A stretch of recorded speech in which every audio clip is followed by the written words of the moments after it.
3 months ago that we'd be sitting here with Robert Flores and talking about the Houston Astros versus the Philadelphia Phillies. That's the part I said, who would have thought? Because Yeah. everybody in Houston really expected the Astros to be here. And the Astros were the American League favorites. And they've made pretty quick work of their opponents. But now they run into Philly, a hot Philadelphia team. Bryce Harper, Aaron Nola, JT Realmuto, Reese Hoskins in this cast of characters. Can Altuve get off the ground? Will Alvarez hit some tanks? And what will Justin Verlander look like in game one? We're going to talk about this on this World Series edition with Robert Flores of MLB Network on Locked on Astros now.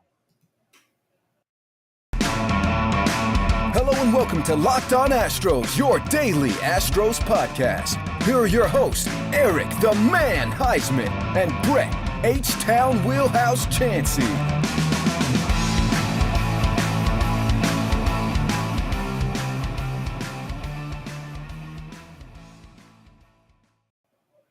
We are Locked on Houston Astros, and we hope that you join us for a daily Locked on Astros podcast. My name is Eric Heisman. You can find me on Twitter at Eric Talks Stros. Find the show at Locked on Astros, your team every day. Brett, where can you find you at? They can find me at H-Town Wheelhouse on Twitter, Instagram, and TikTok. You can find me at Stros411 on Twitter, Instagram, and Facebook. Always positive. Positive, I love it when Robert Flores is here. Always Stros. All right, we have a special guest today, Robert Flores of MLB Network. He needs no introduction, Adobe graduate, and somebody that we all know, a big Astros fan. So how you doing, Robert? I'm doing great. Thanks for having me. Actually, what's playing in the in my living room when I was watching before it came on was Game 5 of the 1980 NLCS between the Astros and the Phillies. So that one did not end so well from a Astro perspective, but maybe it'll be a little different result in this World Series. I know that Pete Rose was interviewed. I guess he's going to the World Series or something, but he was interviewed for it. And he said that if we had Justin Verlander on that big red machine, that would have been a big red machine, or the Phillies team. That would have been a different situation. But he said this Astros team is good because of Justin Verlander. They have the pitching depth to win this World Series. And a lot of people are saying the Phillies are hot. The Astros are just as hot. They've swept through two teams, basically, and one of those teams is the New York Yankees. And so what are your overall thoughts? Are we going to see another situation where it's going to be a David versus Goliath, where you're going to have like the 2019 Nationals or the 2021 Braves just go ahead and knock the Astros off again? Well, I will say that this year's Phillies team does remind me of the 2019 Washington Nationals. You got basically two frontline starters in Nola, and then there's some very good bullpen pieces, but the bullpen isn't deep. I will say I think the Atlanta Braves last year were just a better team. Going in, I thought the Braves were a better team than the Houston Astros. I don't think that's the case here. I think that the Astros, I'm picking the Astros to win this in either 6 or 7. I don't think either team sweeps. I will say game 1 is very important for the Astros. From a historical perspective, this franchise has never won a game 1 of a World Series. In 2005, they lost game 1. In 2017, they lost game 1. In 2019, 2021. So you get the picture. Not only from a historical perspective, but real life as it pertains to this series. If you don't win game 1, you've got Zach Wheeler in game 2. And Zach Wheeler has turned into Bob Gibson this postseason. So I think it's very, very important that the Astros win game 1 on Friday night. And see, I believe that the law of averages plays in the Astros' favor because, when someone's 0 for several attempts, that tide has to turn. Justin Verlander 0-6 in the World Series. Of course, you can nitpick and you can look at the different scenarios he was put in or he was pulled out of, which maybe those zeros aren't all on Justin Verlander, or those 6 losses aren't all on, but what he had the supporting cast. But Robert, if we had this team last year, if we had a healthy Bregman, if we had a healthy Yeah. Verlander, if we had a healthy McCullers, if we had the cast of characters, I think that World Series, I'm not saying we beat the Braves definitely, but No, it that's definitely fair. doesn't but it That's definitely absolutely. doesn't go down the way it did last year. And Yeah, this no, year, I think that's very fair. Yeah, you have to. I even forgot about Lance McCullers not being available. So, no, I think this is. Listen, it sets up perfectly for this team. It's all there. It's all there for them. It's there for Dusty and his legacy. It's there for Verlander. It's there for all of them. They are a better team on paper, and the season the season of 162 has shown the Astros are a better team than the Philadelphia Phillies. Does that mean they're going to beat them? Does that mean they're going to win a 7-game series against the Philadelphia Phillies? I don't know. I suspect so. I'm picking them to do so, but you're right. They are loaded. They are rested, and I think that my wife will tell you that I'm the most negative Astro fan there is. But I think that this year is going to be different. I think that they're going to finally find a way to get that second title, and in doing so, shut up a lot of people along the way. so I think this goes along with it, Eric, real quick, because I think this question from Hunter kind of dovetails or is a good bridge off of what you just said. Mm-hmm. Yeah. And he's asking, where do you feel the Astros have the most significant competitive advantage for the World Series besides the pitching? Ooh, besides the pitching. I was going to say the rotation, and obviously the bullpen. I think the Astros have an advantage in those two areas. One other advantage I will say, I think defense. The Philadelphia Phillies were a horrific, terrible, defensive team prior to them getting hot, prior to Joe Girardi getting fired. They have shored that up a little bit, but I think that's one. Be on the lookout for that.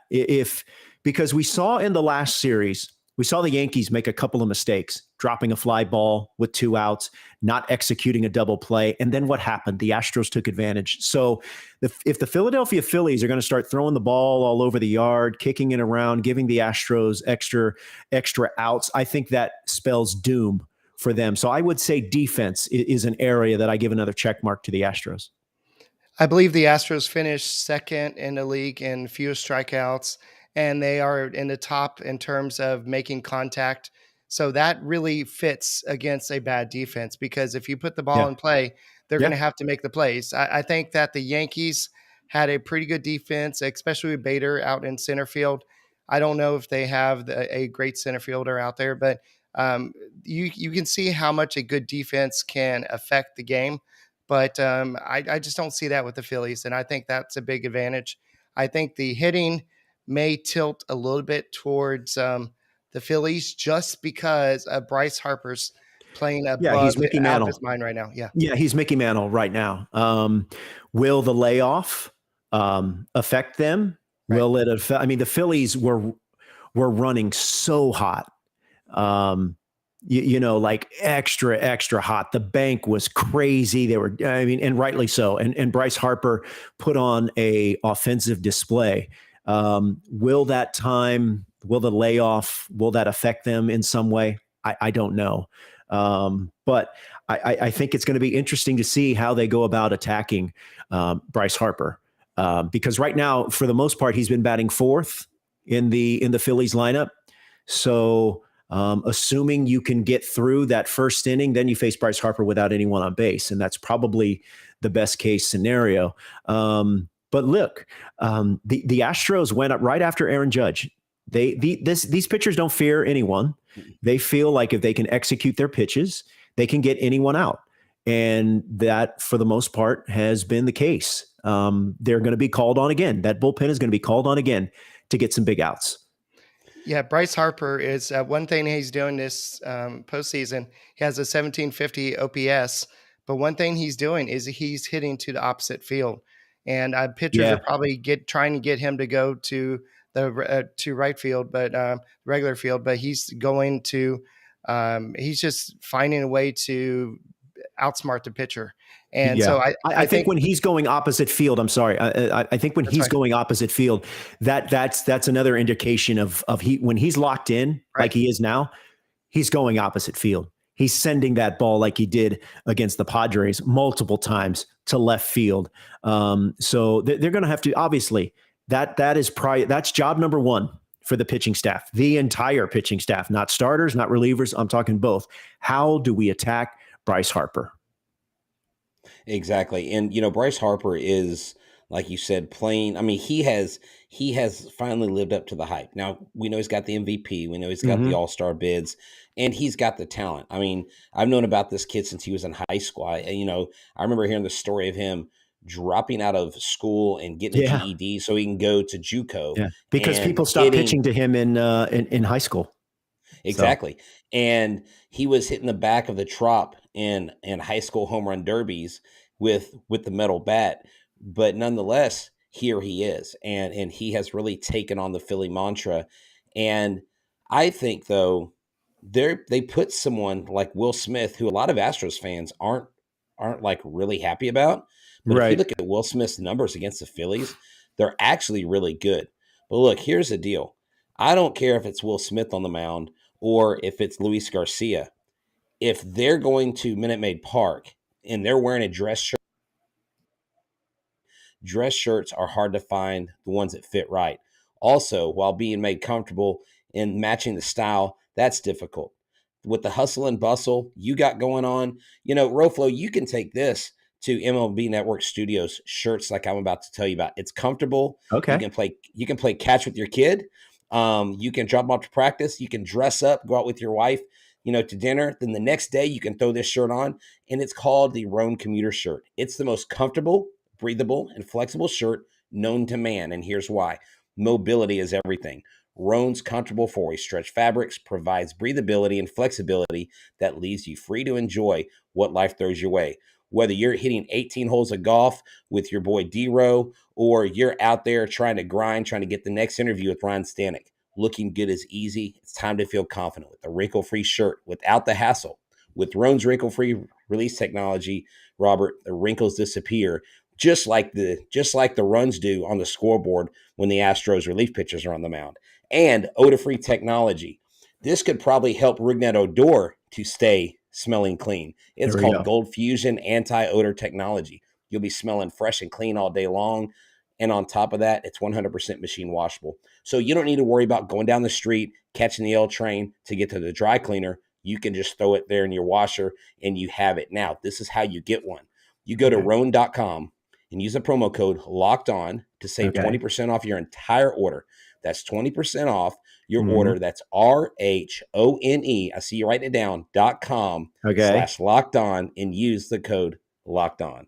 Okay. Well, I mean, I love a good breathable fabric as much as the next guy, so I will definitely check that out. No doubt. Well, I just figured I would throw as many baseball analogies into one live read as I could. You did a good job. You did a good job. Remind me of Rougned Odor. And, speaking of that, I know that you get to talk to major leaguers every day. You get to talk to people in the industry, veterans. What are the veterans? What are the baseball players saying about this Astro team? Well, as it pertains to the series, I think it's fair to say that the Astros are considered the favorite. As far as big picture view, I think that they marvel at the depth, especially in the pitching staff. I can't remember who it was, but one of our analysts said that this might be the deepest pitching staff he's ever seen in the World Series. And listen, if you consider how amazing Luis Garcia was to close out the Seattle Mariners, he didn't pitch at all against the Yankees. They didn't need him. Jose Urquidy has pitched some big games for this team over the years. He hasn't pitched at all. They don't need him. Lance McCullers grinding through 5 innings in what less than ideal conditions. And you know what? Coincidentally, he might have to pitch in those conditions again if he's pitching in Philadelphia because the weather looks like it's going to suck for games 3, 4, and 5. But I think that they're just really taken aback by the depth of the entire staff, but also their ability to find diamonds in a rough. Framber Valdez, Luis Garcia, Jose Urquidy. These were not bonus babies. These are guys that were not signed when they were 16, 17 years old. They were not finished products. But somewhere that the Astros and their scouting and their development, they saw something there and they found a way to develop them. So I think it speaks to the talent and the wisdom of their coaching staff, their development team, and really the culture there. So like I said, it's been a remarkable run. I've said it before, this is the golden age of Astros baseball. So enjoy it while you can, because you don't know how much longer it'll last, but they have put together a remarkable run. I want to circle back to something you mentioned before the break, Brett, about Will Smith. I know Seth Martinez was on the ALCS roster. He didn't pitch, but Will Smith might be needed against the lefties and switch hitters in the lineup. And if you look at him, he may be needed because against Bryce Harper in his career, he's 2 for 14 with 6 strikeouts. Against Hoskins, he's 2 for 9 with 4 strikeouts. Real Muto is 1 for 8 with 4 strikeouts. Segura is 0 for 6 with 3 strikeouts, and Schwarber is 1 for 3 with 2 strikeouts. Right. So he's faced these guys pretty often. No, that's a good point, and that's going to be a very interesting decision. Obviously, James Click and Dusty Baker and their two staffs have that information and that data. I will say that obviously in the last series they did not have a left-hander, and Will Smith is their only one. But their right-handers are so good at getting left-handed bats out. So that it's going to be a very, very tough decision. I imagine that'll probably be the final roster decision that they have to deal with. And, this year we had I wouldn't say emergence, I'd say reemergence of Christian Javier. When Christian Javier, we came in, he was hot. Everybody was talking about him. And he wasn't performing at ultra high level. So he kind of fell under the radar. And this year, because of his innings pitched, had he had more innings pitched, he was top 3 there with McClanahan and Verlander and all these guys. Christian Javier has gone into New York 2 times this year and in the playoffs now and been absolutely stellar. He is the perfect weapon to go on the road into a hostile, hot, just environment that is brimming with pride for Philly. Javier really does a good job, and Maldonado does a phenomenal job keeping his horses calm, keeping them in the stall until they need to be unleashed. Yeah, no, I think that's an excellent point. I mean, there's a reason that they call him El Reptil, the reptile, because there's nothing, at least outwardly, seems to affect him. So I think Al Leiter, one of our analysts at MLB Network, is going to be doing a breakdown on Christian Javier and just how unique his fastball is, because it's not like it's 100 or 99. It sits at about 94, 95, maybe 96, but it's such a unique fastball with so much spin that guys just have a tough time picking it up. And he's been nails. And it is, I see something somewhere in the chat. I think it's Hung asking who's going to start game 1. It's going to be Justin Verlander. He's going to start, I would think, game 1 with Framber Valdez right behind him for game 2. And then 3, 4, and 5, I think those are going to be very interesting decisions. Obviously, you got Javier, McCullers. Do you then come back with Verlander, or do you go to Garcia or Urquidy? So they do have some options. It's going to be tough. It's going to be tough to get wins there in Philadelphia because, as you said, the crowd is going to be into it. They're going to be at a fever pitch, and the conditions are not going to be great. Yeah, I think it depends on where the series is. If they go with Luis Garcia as a 5th starter, or go with Verlander. Like if it's a must win, then they'll go with Verlander. But if it's something that they can maybe just say, okay, well, we're up 3-1 right now. If Luis Garcia can go out there and get the job done, let's try not to rush Verlander back and and Right. maybe hurt his arm for the next year. But one thing we saw with the Yankees fans was they kept on doing this "We want Houston" chant, and then Phillies They fans right got him. after Phillies fans were doing the same thing, and then Mariners fans were making shirts that say "Houston, you have a problem." Now Phillies fans are doing that too, They and did now not, did they? Did they yes, Yes, have a they made T-shirt they that says "Houston, we have a problem"? no, yes, actually, with it's that. it's Houston. We are a problem, Okay. and the problem is Okay, that's most of the shirts they ordered actually aren't arriving until today or tomorrow in Seattle. So, there's that then. flag time. Look, Philadelphia is going to be ready. They're going to be all lathered up and ready to go. They're going to be loud. But hey, Astro fans got to do the same thing. Astro fans, sometimes, and I can say this because I was born there and I've been to a lot of Astro games. Sometimes we're a little too polite. You got to kind of get into it early. Hey, pitch one. Just like the players need to be ready, pitch one, fans need to be ready, pitch one. Let's get there early. Let's be loud, stay late. And I sound like Mac Brown all of a sudden. But it should be a fun atmosphere in both ballparks. Yeah, one thing that I saw a Phillies fan do on TikTok, he said, "You know what? You've been to almost every city, Houston, except for Philly.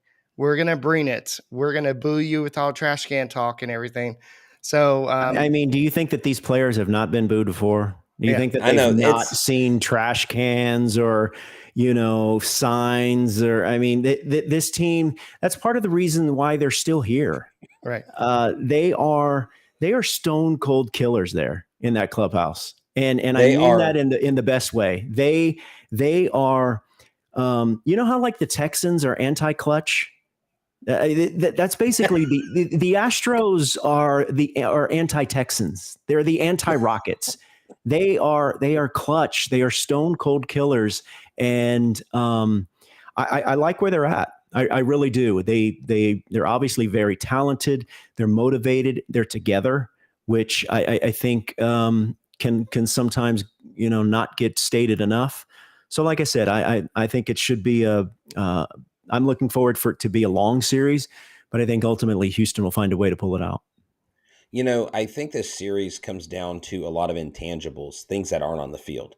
Justin Verlander talking about the perspective he now has, not just in life, but on the diamond, and how he said, it's not like I've never appreciated it, but I appreciate it more. I have a different perspective.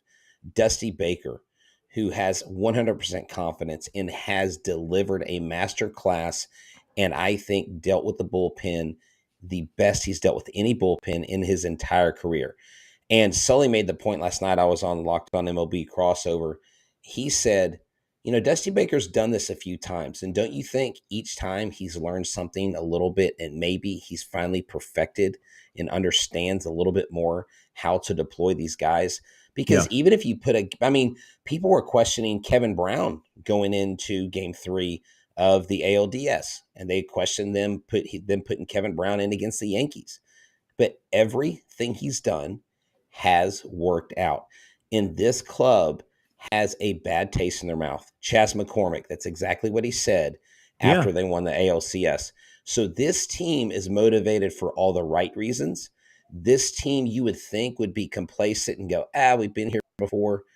But they play, for me, or for my eyes, what I see, they play like they've never won it, but they're going to go out there like they've never lost it either. Yeah, no. So with with that being said, no, it's okay. So with that being said, I want to ask you about Altuve, because someone asked earlier, what do you think about Altuve's slump? Do you think he ultimately comes out of it in the World Series? Because they've been able to win without his bat. I think he's already coming out of it. I think, I said on the show on Friday that I thought he was going to snap out of it in New York. And I think you started to see that. Got a couple of hits, got a couple of walks. He had a couple of screamers I think he got one off Gleyber, right to Gleyber Torres, but it was, it was definitely hard contact. So I think he's starting to, he's not chasing as much as we saw in the previous round. So I think that I think he was starting to come out of it. Now, whether or not that means he's going to catch fire right from jump in game 1, I don't know. But I think if you're looking for a positive sign, Altuve showed you some things in New York. Yeah, going back to the bullpen talk, the Astros have a 0.82 Wait, was that ERA. really Hakeem Olajuwon? That's not really Hakeem No, Olajuwon, is it? no, it's Okay, not. that's what I thought. We're going to So pretend, though. Sorry. yeah, that's fine. And then the Phillies bullpen, they have 5 wins, but they have a 3.19 ERA. So that's one advantage the Astros Yeah. have over the Phillies. Now, if you look at the pitching, the starters ERA, the Astros have a 2.77 and the Phillies have a 2.96. So it's a little bit closer with the starting pitchers, but I think that there's a lot fewer innings. The Phillies starters actually have a lower whip than the Astros do. And the opponent's batting average, they're holding them to a little bit lower batting average as Yeah. well. But I think the bullpen is going to be a key factor because in this game, you don't keep your starters in more than 5 innings, 5-6 innings, unless you're Justin Verlander or Framber Valdez. Well, look, obviously the Phillies do not have as many options out of their bullpen than the Astros do. So far, it's been basically 3 guys: Sir Anthony Dominguez, Jose Alvarado, David Robertson we saw late, and Zach Eflin, who is a starter by trade. I think the deeper this series goes, the tougher it will be for the Phillies to win. Because the more you send out those same guys, these hitters are going to be like, yeah, bring them in. We've seen everything they've got. So I think that the Astros, their ability to obviously have talent, but depth where they can use, as I said, we hardly have seen Ryan Stanek in this postseason. So we've seen a lot of Montero, Neris, former Philly, by the way. So I think that, again, that's another check mark in the Astros' favor. But it does not mean that it obviously doesn't mean that the Phillies going to roll over and, all right, you're the favorite. Sorry, here you go. No, that's not how it works. We've seen that's not how it works, especially in 2019. So a couple things. Will you be down for any of the games or do you remain in studio? No, we're going to be, I'll be here. There'll be a cast of thousands, but I'll be here in the beautiful Northeast. And, we've got a lot of people on here saying we need to get Susie, who actually had on last night with us, a guest from Bourbon and Baseball. She said we need to get the crowd to start chanting the Jose, Jose, Jose, Jose chant, like in his first at bat. Get it going. Be loud, be proud. And we need to match that energy. But I think this World Series will be different because it just seems like everything they're doing is different. Like they're not hitting the cover off the ball, but they're hitting in timely spots. Right. They are hitting in a timely manner. Bregman is moving up the charts in RBIs and extra base hits as a third baseman all time in the postseason. And so the Astros have their own guys that are doing the things. Jeremy Pena is only one of 5 rookies in baseball history to have 3 home runs or more in his first postseason. Yeah. And I don't know if you saw the tweets with the Astros putting out Mark Berman and some of the beat writers in Houston, some of the sports guys, with the Astros posing with the trophy. Jeremy Pena kind of flexing with his bat with the World Series trophy next to him. I mean, if that doesn't get your fire going, then you just don't have a pulse because it is. I can feel it. I was at Little Woodrow's whenever they beat the Yankees in that sweeping Game 4, and I'm telling you, the energy was unbelievable, and we weren't even at a game. I mean, the city is abuzz right now, and we are so excited. But I want to ask you. Hold on just a second. Who is real purple and gold? He said I didn't pick the Astros before the season started. He must be thinking I'm the wrong guy because I did pick the Astros. Now, I picked the Braves to beat the Astros again, but this ham and egger doesn't know what the hell he's talking about. So, well, hey, I was going to ask you, if it rains in Philly and we don't get BP, everybody felt like that affected the Astros. I think it's a different team. Affected the Astros in Atlanta, not being that, not seeing the batter's eye, not seeing what the ball looks like coming at you. Do you think that has an impact in this World Series if they're not able to take BP before a game? No, I mean, I don't think so. I mean, look, it affects both teams the same, I think. If the Astros for some reason aren't able to hit, can't imagine the Phillies would be able to hit either.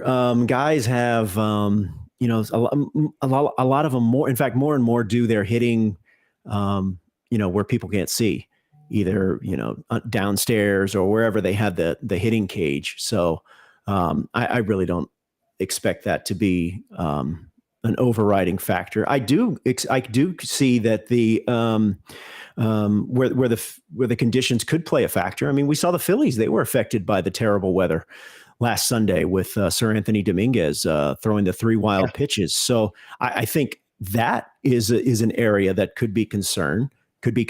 So, but batting practice, I don't think so. Would you mind sending a shout out to one of our fans? Her name is Mama Ninfa. She's a hardcore Astros fan from Houston. Yeah. Hi, Mama Ninfa. I love Ninfas. Is she related to the Ninfa family by chance? I don't think so.